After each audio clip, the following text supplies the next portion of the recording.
Olá, bem-vindas, bem-vindos e bem-vindo Gabriel Paciornik, um brasileiro que vive em Israel desde o fim dos anos 90, ele que é engenheiro de software, também é um ilustrador de mão cheia e um romancista. Publicou há 2 anos o melhor livro de autoajuda do mundo, que não é um livro de autoajuda, Gabriel. Pois é, esse arrependimento matasse de ter botado esse título, eu já estava assassinado. Gabriel, para quem acompanha também o Twitter, ou X, ou X, vocês decidem, é um observador arguto do que acontece na política e no dia a dia de Israel. E antes de a gente começar essa conversa, eu lembro que através desse QR Code que está aí na sua tela, você pode fazer a sua colaboração com o IB para que o Instituto Brasil Israel continue informando, continue promovendo o diálogo. Gabriel, vamos começar falando do protesto do último sábado e da atitude da polícia. Qual a tua leitura sobre o que aconteceu? Pelo que eu sei, você não participou desse protesto, mas você acompanhou, e eu queria que você contasse para a gente.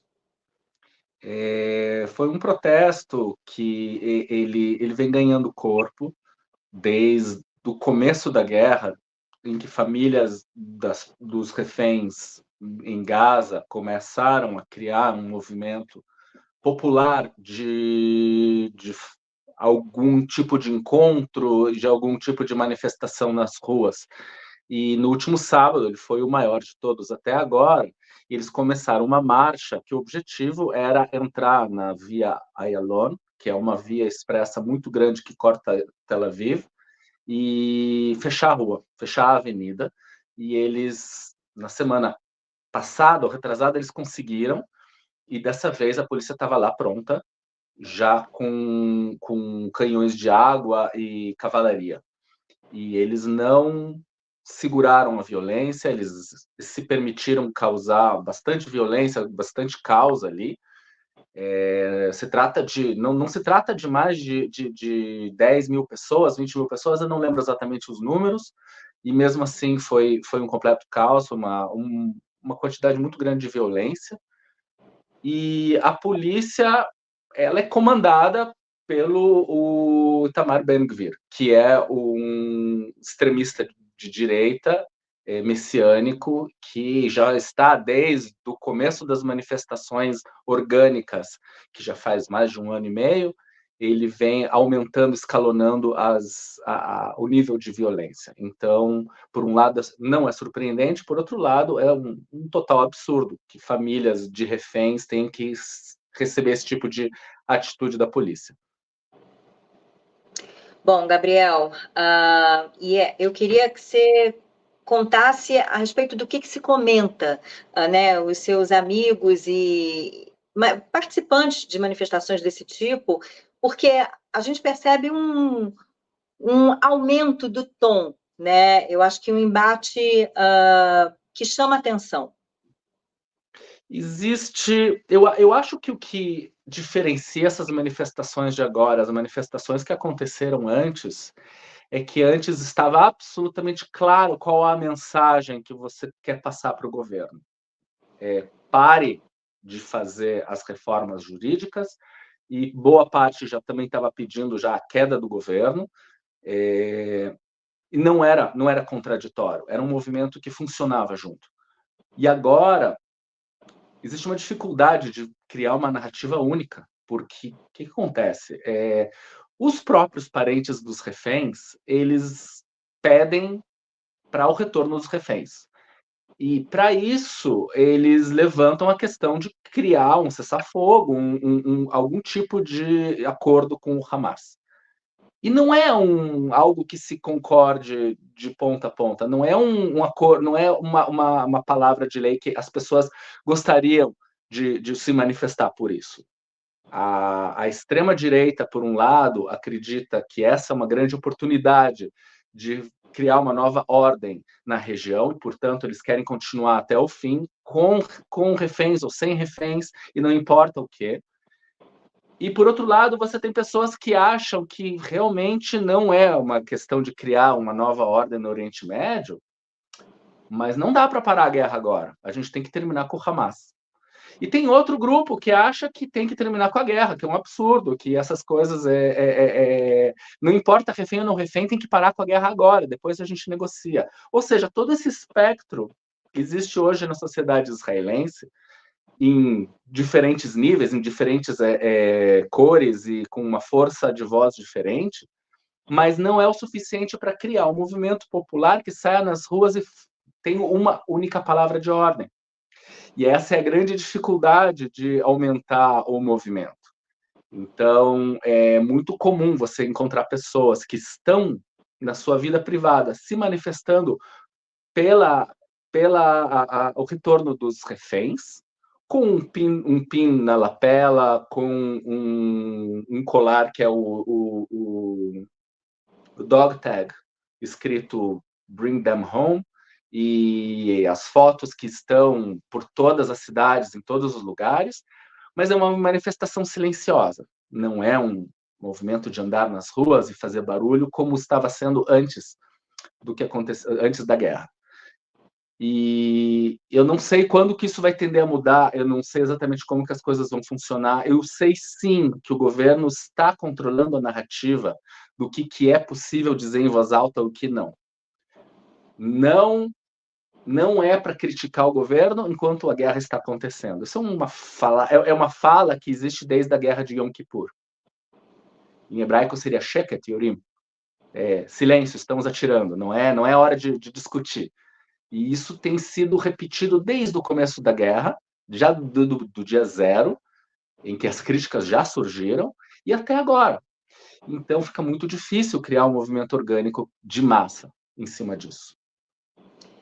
Gabriel, nessa quinta-feira, segundo as autoridades de Gaza, segundo a agência de notícias palestina, 104 pessoas morreram e elas teriam sido atingidas, alvejadas por tanques israelenses, de acordo com o New York Times, de acordo com o Guardian, uma fonte israelense em condição de anonimato também deu essa informação, mas o exército israelense nega, emitiu 2 comunicados dizendo que foram os habitantes de Gaza que rodearam caminhões com suprimentos e morreram por conta do empurra-empurra e teriam sido também atropelados pelos caminhões. A gente tem uma batalha de narrativa no dia de hoje, mas tem esse relato de mortes de dezenas de pessoas, possivelmente mais de 100, se é fidedigna essa informação que vem da Autoridade de Saúde ali, da faixa de Gaza. Então, como é que você está vendo o que está acontecendo hoje? Eu sei que jornalismo prefere notícias frescas, elas têm um valor a mais. Para minha sorte, eu não sou jornalista e eu não costumo lidar com informações de coisas que estão acontecendo nesse momento. Porque a gente já viu, a gente já está quase 4 meses nessa história e a cada vez que acontece um evento grande desse tipo, a gente começa a ouvir coisas contraditórias e aos poucos as coisas vão se clareando e de repente fica claro que não foi bem assim, ou o contrário, de repente descobre-se que foi muito pior e as coisas, tudo que foi dito enquanto se analisa, de repente ele perde perde completamente a essência. Então, me vejo aqui analisando, deve ter sido um erro, deve ter sido... E, de repente, não foi nada disso. E é um dos motivos principais que eu tenho me afastado mais das redes sociais, justamente porque, na busca de uma informação fidedigna, o que acaba acontecendo é que eu encontro um relato, e esse relato ele não tem nenhuma conexão com a realidade, e dezenas de pessoas ali respondendo para relatos que não têm absolutamente nada a ver com o que aconteceu. Eu acho que o momento mais dramático no começo da guerra foi quando aquele hospital foi supostamente bombardeado por Israel e, de repente, descobriu-se que não foi nada disso e que depois as grandes redes de notícia tiveram que se retratar ou explicar e dizer não foi bem assim, foi grave, mas não foi bem assim. Não, na verdade não foi nem grave. Eu acho que isso é um desserviço para todas as causas. Então, se você é pró-Palestina e você vê um absurdo desses acontecendo de repente, 100 e poucas pessoas morreram com um tiro de canhão quando elas estavam esperando por comida, é um troço bárbaro. Mas se você é pró-Palestina, você sai correndo, espalhando isso, você está fazendo um desserviço para a própria causa palestina, porque de repente não foi nada disso, ou de repente foi uma coisa parecida e não foi exatamente aquilo. Se for, agora, o mais importante, outra coisa importante para lembrar é que a gente está falando de uma guerra que ela está sendo filmada por centenas de celulares conectados por dezenas de contas pelo Twitter, pelo Instagram, pelo Facebook e outras redes, e o tempo todo as informações vão rolando. Isso é arma de guerra dos dois lados. Então, cada vez que alguém joga na rede alguma informação que é fresca, qual é exatamente o objetivo dessa pessoa? Qual é o objetivo do grupo que postou esses dados? A guerra de narrativa hoje em dia está sendo muito forte, e quem vive em Israel sente isso com muita, muita, muita força e vê essas coisas acontecendo o tempo todo. Então, eu me abstenho de dizer especificamente a respeito desse caso. Lembrando que nesse caso do hospital, haveria no dia seguinte uma reunião importante que ia acontecer na Jordânia e acabou sendo suspensa. Enfim, houve toda uma consequência, né, até para a diplomacia, e depois os fatos se mostraram aí diferentes. De qualquer maneira, vamos falar sobre essas negociações.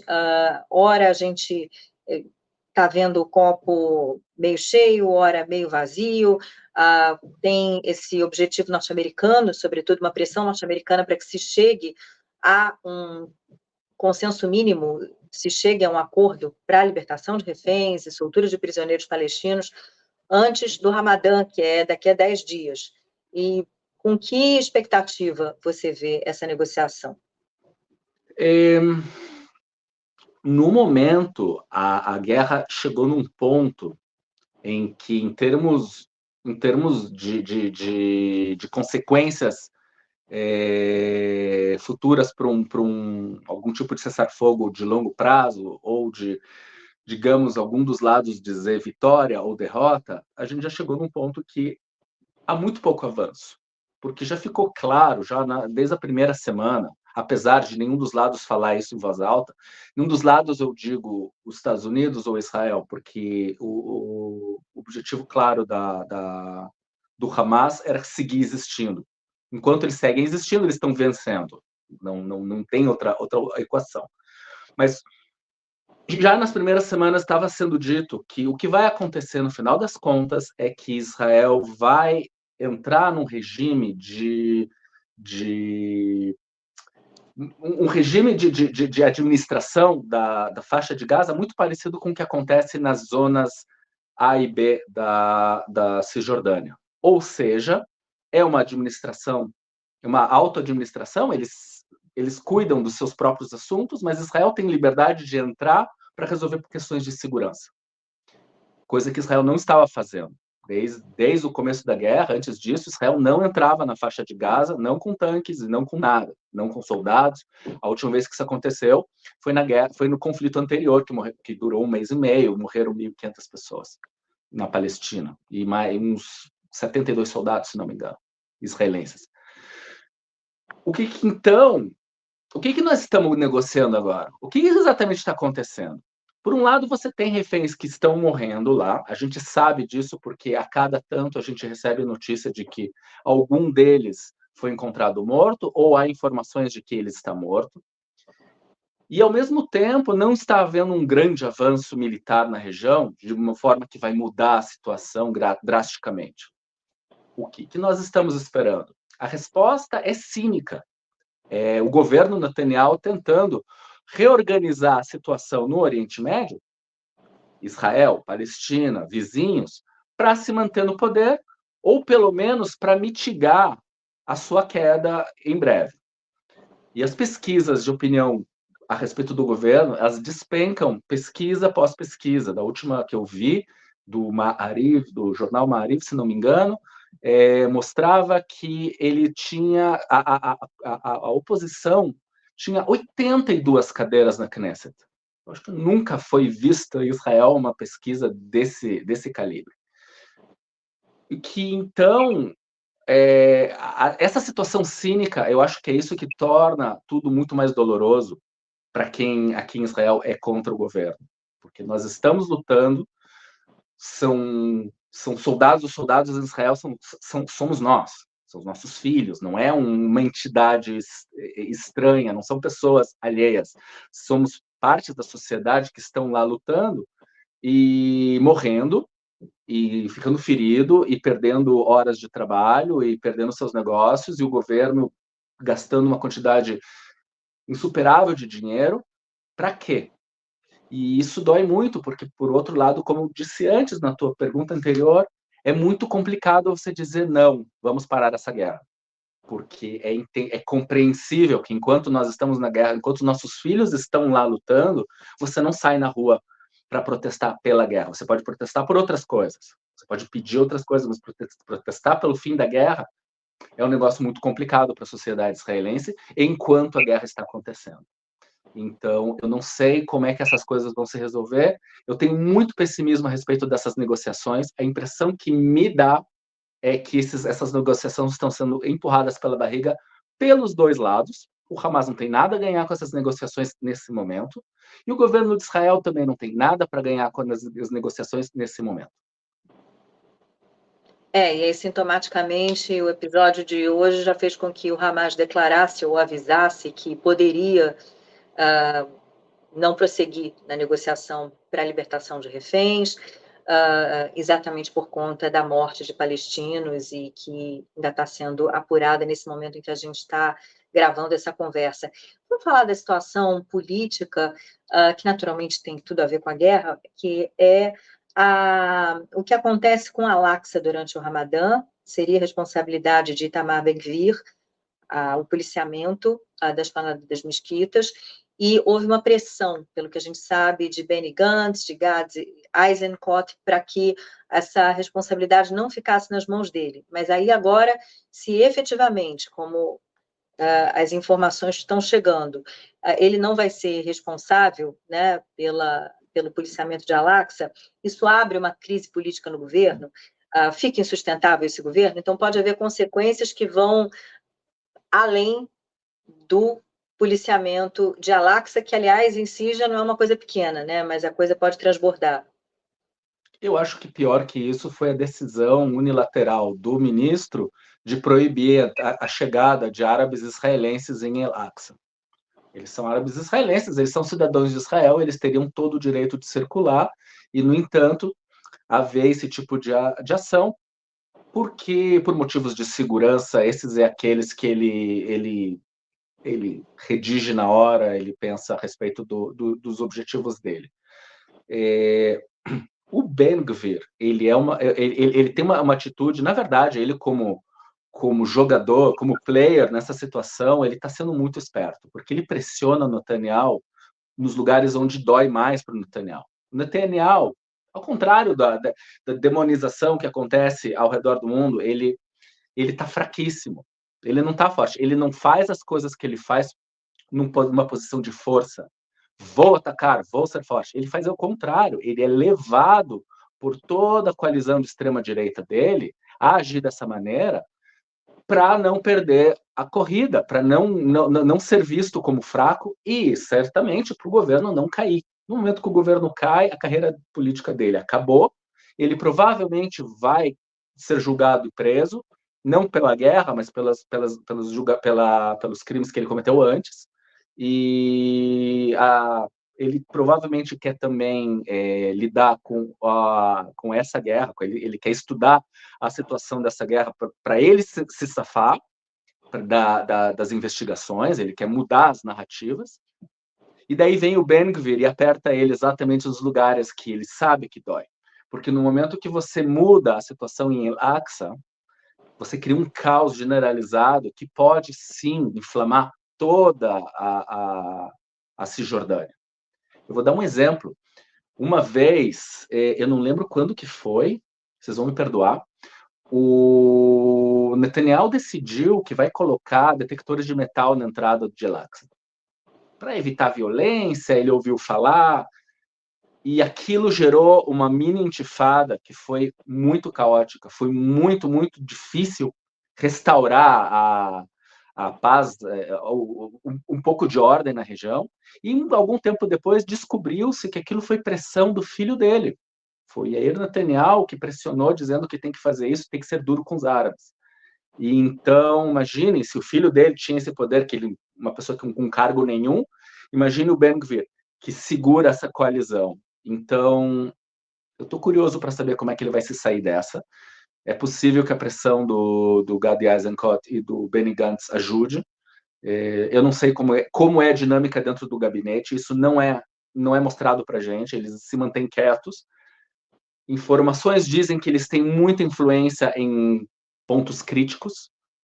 A gente não sabe exatamente o que isso significa, e eles dizem que não podem nem dizer exatamente onde que eles mudaram a opinião do governo. E teve um discurso do Ismail Haniyeh, líder político do Hamas, justamente conclamando palestinos da Cisjordânia para marchar, para ir para Al-Aqsa durante o Ramadã e desafiar essa decisão aí anunciada pelo Ben-Gvir.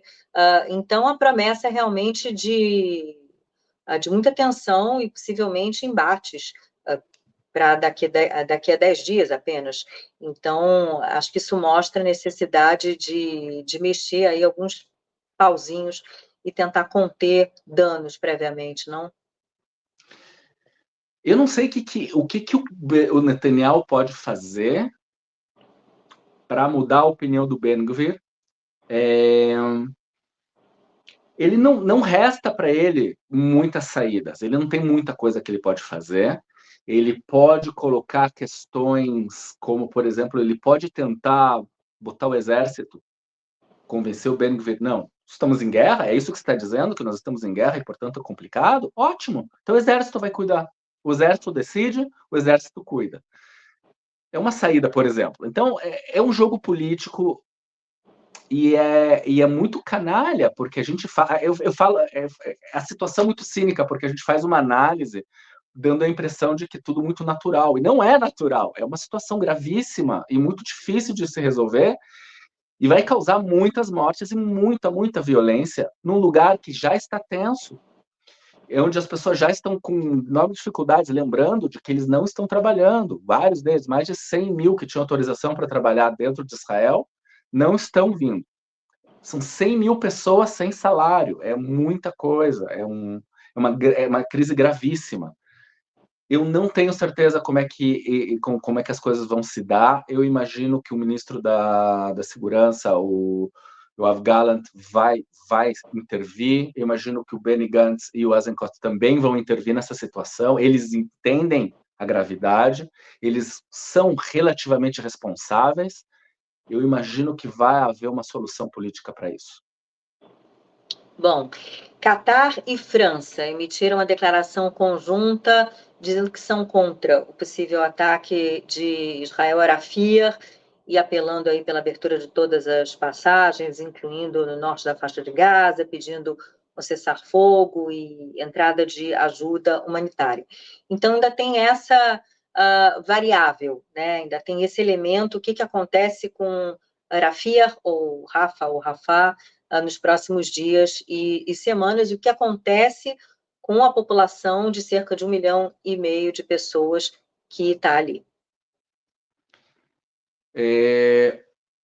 Alguns pontos aqui. O primeiro, os pedidos diplomáticos feitos tanto pelos Estados Unidos como por outros aliados a Israel, em público, eles têm um peso e eles têm um objetivo claro. Nem sempre o peso e o objetivo claro é passar a mensagem para Israel que é isso que deve ser feito. Muitas vezes isso é para o público interno ou para outros aliados. para dizer para o público interno, olha só, nós estamos pressionando Israel, ou dizer para os aliados, olha só, nós estamos numa coalizão, nós somos responsáveis, nós não queremos uma tragédia anunciada, nós estamos falando para Israel fazer isso, isso e aquilo. Nem sempre a mensagem é a mesma que ocorre em público e aquela que ocorre em privado. A gente viu muito disso no começo da guerra entre Estados Unidos e Israel. Aí depois, a gente ficou sabendo da interlocução entre vários generais americanos que estavam aqui e que eles estavam dando mais ou menos uma direção para o exército israelense, o que dá para fazer, o que não dá para fazer, e não tinha absolutamente nada a ver com o que estava sendo dito em público pelo Biden ou pelos políticos israelenses. Isso em primeiro lugar. Em segundo lugar, a entrada em Rafah, eu vi em algumas fontes que dizem que militarmente é fundamental. Existem muito, assim como a população se refugiou lá, o Hamas também se refugiou lá. Eu não entendo de militar, eu não sou um analista militar, eu entendo muito pouco de estratégia e a informação que nós temos é muito pouca, na verdade. Então, é difícil fazer uma análise. Mas fica aí essa posição que eu já li bastante, ou seja, a importância militar de fazer esse movimento. E, em terceiro lugar, nós temos, como você disse, 1,5 milhão de pessoas ali. Como é que você faz um ataque numa área desse tipo, dessa forma, sem causar uma tragédia ainda muito maior do que já foi causada até agora? Eu não sei. Outra vez, eu não sou analista militar, eu tenho muita dificuldade de entender como é que essas decisões são tomadas e como, e por quê. Mas, em termos políticos, faz sentido essa pressão. Veja, se realmente os membros do Hamas estão ali, uma das maneiras de você conseguir avançar uma negociação ou avançar algum tipo de cessar-fogo positivo para Israel é você mostrar que você vai fazer isso, é exatamente o que você vai fazer. Israel tem cumprido essas, entre aspas, promessas. Israel diz, vai lá e faz, coisa que não tinha acontecido nos outros conflitos. Então é possível que o Hezbollah, o Hamas tenha entendido isso e vá para a mesa de negociação de outra forma. Impossível saber. A gente não sabe como é que funciona lá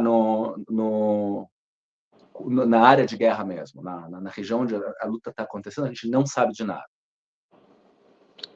Ao longo aqui da nossa gravação, as coisas estão acontecendo, né? Então, o presidente americano Joe Biden já disse que o que aconteceu hoje, e ele diz que estamos checando isso nesse momento, há duas versões que competem entre si sobre o que aconteceu, mas ele diz que o que aconteceu vai comprometer, vai complicar, a palavra que ele usou, né, a negociação a respeito de cessar-fogo, a respeito de libertação de reféns. A gente já tem também alguns países, Egito, Jordânia, condenando o que aconteceu, condenando Israel depois do incidente, de modo que é isso, as versões foram emitidas, ainda não há uma confirmação do que de fato aconteceu nesse momento, mas já há consequências, né, a partir dessas versões, de qualquer forma.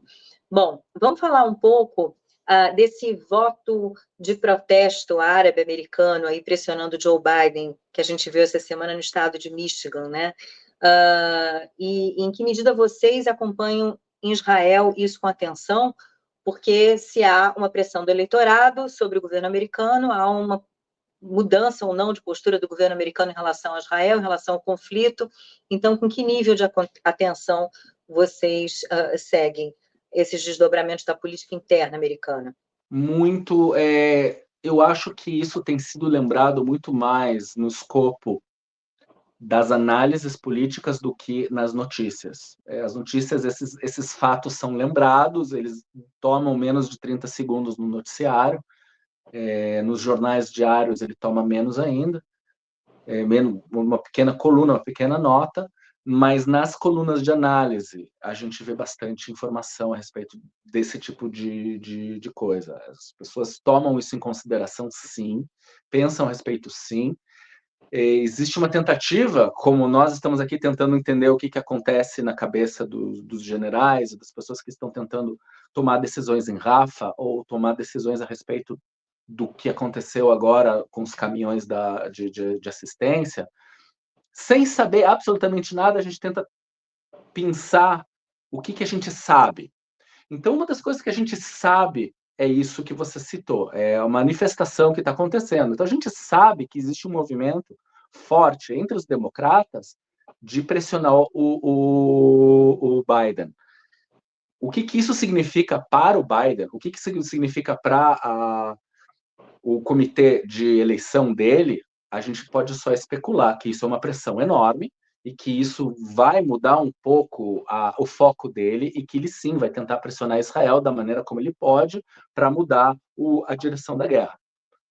E, outra vez, a gente tem informações indiretas para dar a posição do que acontece dentro da cabeça do Biden, que obviamente a gente não sabe.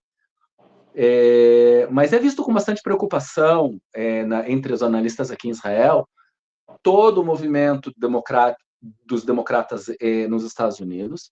E, por outro lado, é interessante ver alguns analistas um pouco cínicos a respeito tá bom, e aí, esses caras vão votar para quem? Para o Trump?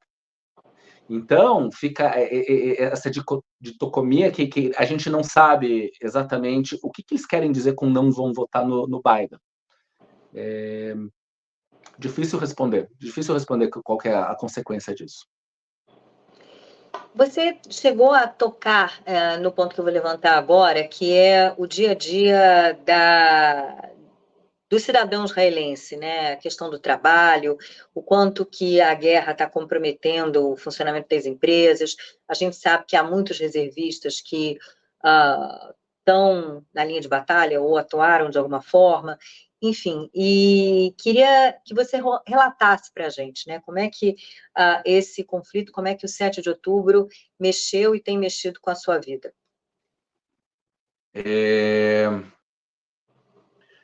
Em termos físicos, em termos da logística da vida, coisa como a gente leva a vida, o primeiro mês foi muito caótico, tudo parou, absolutamente tudo parou, a gente passou um mês inteiro trabalhando de casa, lembrou muito a época do corona, porque a gente não tinha escola, as escolas pararam de funcionar, as empresas, a minha empresa não, da minha esposa também fecharam as portas, trabalha de casa, quem pode, quem não pode, não dá. Praticamente todos os reservistas foram convocados, foi um recorde, mais de 300 mil reservistas apareceram, todos eles voluntários, praticamente as cartas de chamada ainda não tinham nem chegado, já estavam lá, prontos para servir. A gente tem que lembrar que, com todas as críticas que nós temos a respeito do que aconteceu depois, os ataques de Israel em Gaza e a quantidade de mortos, e a quantidade de feridos, e a destruição, eu estou falando aqui do dia 8, dia 9 de outubro. A gente ainda não tinha nada disso, fomos atacados, o que acontece agora? Esse era o pensamento. Durante o mês, as coisas ficaram muito difíceis, a gente teve ataques de foguete diários, tenho amigos que moravam em Tel Aviv, eles foram embora, eles foram para outras partes. A gente sabe que no norte, até agora, nós estamos falando de 4 meses depois, até agora, mais de 100 mil pessoas saíram de suas casas e foram procurar outro lugar. Evidentemente, no sul, ao redor de Gaza, onde aconteceram os ataques do dia 7, também são 150 mil pessoas que tiveram que procurar outro lugar para morar. Nós estamos falando de 250 mil pessoas. E o governo travado. O governo não sabia o que estava acontecendo. Nada acontecia. Nem no Exército, que no próprio dia 7 não agiu, mas no dia 8 também não. As coisas ainda estavam... Não se sabia o que estava acontecendo. As coisas não andavam. Era um choque tremendo. Uma das grandes surpresas da minha vida foi ver a sociedade civil, justamente.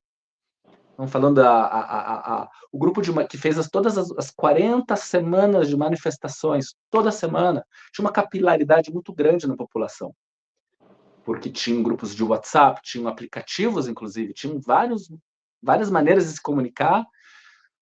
Eles, antes do governo, já no dia 7 de manhã, falaram: hoje a manifestação está cancelada, nós vamos usar todos nossa infraestrutura para ajudar no que der para ajudar.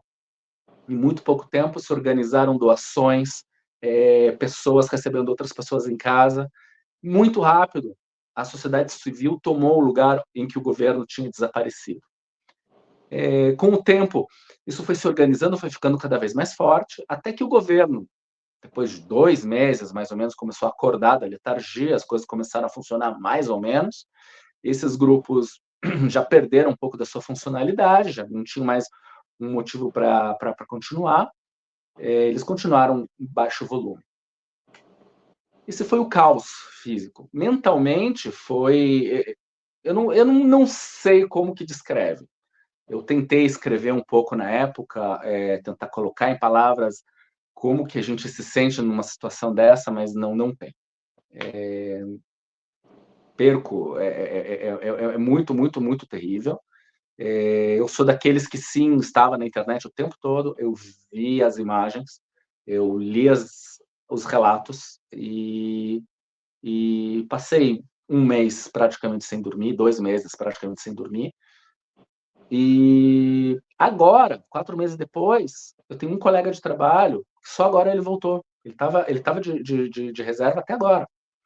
E ele voltou porque a esposa dele está para ter filho. Então, essa é a situação da sociedade civil israelense. Então, é por isso que eu quero reiterar como é difícil para as pessoas juntarem energia, força mental para sair na rua e dizer que precisa acabar com a guerra, ou precisa mudar a situação, ou precisa derrubar o governo. Alguma coisa concreta a ser dita nas ruas é muito difícil nessa situação. E eu não sei exatamente quando que isso vai mudar, que a chave vai mudar e as coisas vão começar a andar em outra direção. O governo faz bom uso disso para seus próprios interesses. Como é que você está vendo o que aconteceu no Festival de Berlim? O Yuval Abram, que é co-diretor de No Other Land, um documentário que ele fez junto com o palestino Basel Adra, ele falou de situação de apartheid, pediu um cessar-fogo em Gaza, aí depois foi acusado de antissemita, inclusive por pessoas na Alemanha, e teria então sofrido ameaça de morte, e inclusive postergado a volta dele a Israel. Você está acompanhando essa história toda?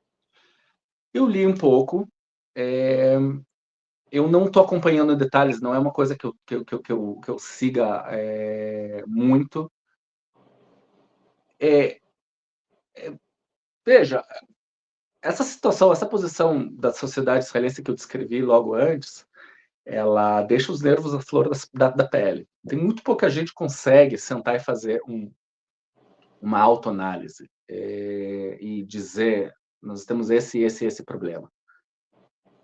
Na verdade, me espanta, inclusive, que não tenham tido mais desse tipo de reação, porque as pessoas estão realmente fora do eixo. É muito, muito grave o estado mental das pessoas e da sociedade, que você não é um estado mental negativo que se soma, ele se extrapola, as pessoas ele se multiplica, as pessoas influenciam nesse discurso.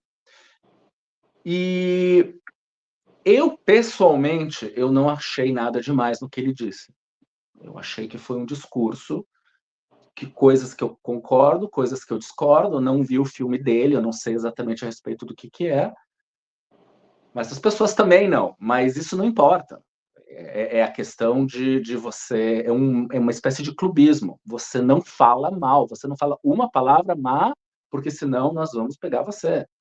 E não importa o que você pensa. Então é uma censura social, que impõe esse tipo de narrativa para as pessoas.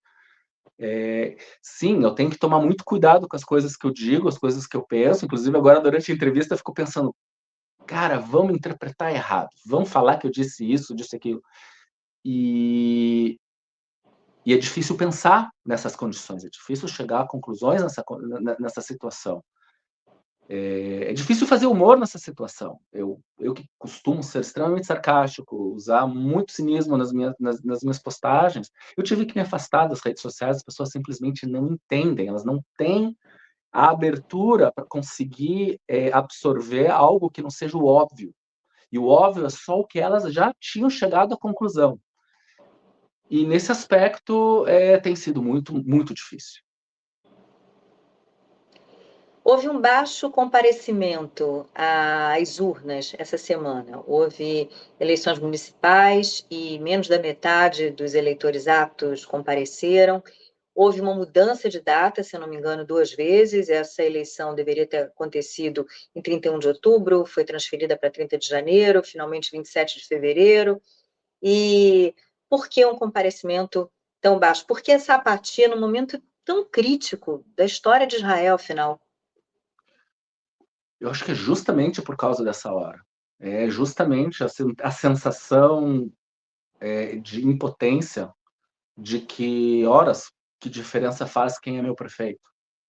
Aquela sensação de, poxa, meu negócio foi para as cucuias, porque eu fiquei 3 meses lá lutando em Gaza, me feri, voltei e perdi tudo. Que diferença me faz agora quem que é o prefeito da minha cidade? Nós temos 134 pessoas lá apodrecendo em Gaza, a gente não sabe qual é a situação delas. Que diferença faz quem é meu prefeito? Eu acho que essa é a mentalidade, eu acho que esse é o ponto de vista das pessoas. Elas não têm uma visão pragmática quando você está no meio de uma guerra. Você diz, não, agora é hora de mudar. Eu justamente preciso fazer alguma coisa, eu preciso ser ativo. Eu fui votar, eu tentei convencer todos os meus colegas de votar, consegui, alguns deles realmente foram porque eu insisti, mas de uma maneira geral, essa letargia vem de uma sensação de impotência, de falta de perspectiva e de que uma espécie de niilismo patriótico. E é difícil ver perspectiva, eu imagino, né? Qual o melhor cenário para você? Se você tivesse que sonhar, olha, agora para as coisas começarem a entrar nos trilhos, né? Que cenário seria esse? Se eu quiser ser muito otimista, eu ia olhar para a situação atual como uma excelente oportunidade de dar um basta e dizer, olha, nada está dando certo. Nem a posição de Israel desde 67 tem dado certo, nem a posição de vocês palestinos tem dado certo. Vamos sentar, vamos conversar. Agora é uma excelente oportunidade. Vamos tentar reconstruir juntos Gaza, a relação, e a gente sabe que morreu gente aí, e a gente sabe que morreu gente aqui, e a gente reconhece essa situação. Vamos tentar melhorar agora. A partir de agora é uma excelente oportunidade. Vamos acabar com a influência de eixos que estão tentando corromper a situação mais e mais, de vários lados. Tem gente reativa dos dois lados que estão tentando botar mais fogo na fogueira, porque isso interessa aos seus objetivos políticos. Vamos parar de dar bola para essas pessoas e vamos começar a reconstruir essa relação e porque deu, aqui é o limite. Esse otimismo, ele esbarra, eu já conversei com essa conversa eu já tive com tantas pessoas, tantas vezes, ele esbarra num ponto que eu tenho, que é muito pessimista, é de entender, depois de tantos anos morando aqui, fazendo análises e estudando a situação, que é muito inflamável e basta que haja um elemento, um atentado suicida, um soldado maluco do lado de cá, um general, para estourar toda a situação de novo, porque ela é muito frágil, e mesmo que a gente tente sentar e conversar e mudar essa situação, um palito de fósforo pode botar tudo a perder de novo. Então, é por isso que esse meu cenário cor-de-rosa, eu penso nele, mas eu não me entusiasmo muito com essa situação, porque eu não acredito que nós vamos conseguir no atual cenário político. Bom, Gabriel, boa sorte aí para o teu dia a dia, até para a saúde mental, né? Acho que tem esse fator também. Eu estava lendo que um número expressivo de integrantes das Forças de Defesa de Israel se diz, né, enfim, precisa de ajuda nesse momento, e acho que boa parte da população também. Acho que isso nesse momento vale para os judeus da diáspora também, isso sem falar da tragédia humanitária que a gente vê do lado palestino, 30 mil vítimas, é o número que se tem hoje, e é tudo muito triste, né? Perspectiva de fome aí nas próximas semanas e meses. E doenças e doenças, sem pandemias. dúvida. Uhum. Isso é uma coisa que te aperta o coração também, o que você vê acontecendo, essa crise humanitária. Crise é uma palavra até leve para descrever. Ela é mais do que aperta, porque é uma situação que, se você vê de longe, é uma coisa, mas quando você vê que você está envolvido nessa situação, ela é pior, fica muito pior, e você não consegue gerar uma empatia limpa. Quero dizer uma empatia limpa porque é uma empatia que não tem nenhuma repercussão com você. Então, uma pessoa sentada agora no seu sofá, numa cidade europeia ou no Brasil, ele pode ter uma simpatia completa. E me dói o fato de eu não conseguir ter uma empatia total e completa por saber que eu tenho colegas e amigos meus que estão lá lutando. E mais, saber que tem reféns lá. E esses reféns, a gente sabe o que está acontecendo com eles, ou parte deles, e fica um conflito, eu acho que realmente exige uma saúde mental fora de série. E em cima disso tudo, como se não faltasse, a gente vê o que acontece ao redor do mundo com respeito ao antissemitismo. E eu falo antissemitismo, não falo falas contra ou criticando Israel, eu falo puramente o antissemitismo local. Eu não quero nem extrapolar, porque fica complicado explicar numa conversa curta o que isso tem a ver com a relação entre judeus e Israel, mas imagine um judeu que não tem nada a ver com Israel, que não quer saber da história. Eu tenho amigos assim, eu tenho amigos, inclusive, alguns deles, inclusive, antisionistas, eles não querem saber de Israel e negam que haja qualquer benefício na existência de Israel, e eles sofrem com antissemitismo também. Então, em cima disso tudo, e as falas de vários políticos, do Lula, de vários políticos na Europa, de vários políticos nos Estados Unidos, que dificultam a gente conseguir entrar no estado mental que a gente sequer pode entender o que acontece aqui. E aí você vem com as coisas que acontecem de fora. É bem difícil, é uma situação complicada. Para dizer o mínimo, né? Acho que é complicado, é um eufemismo nesse momento.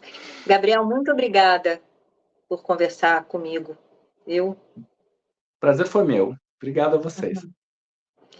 Obrigada a vocês também pela atenção e até a próxima.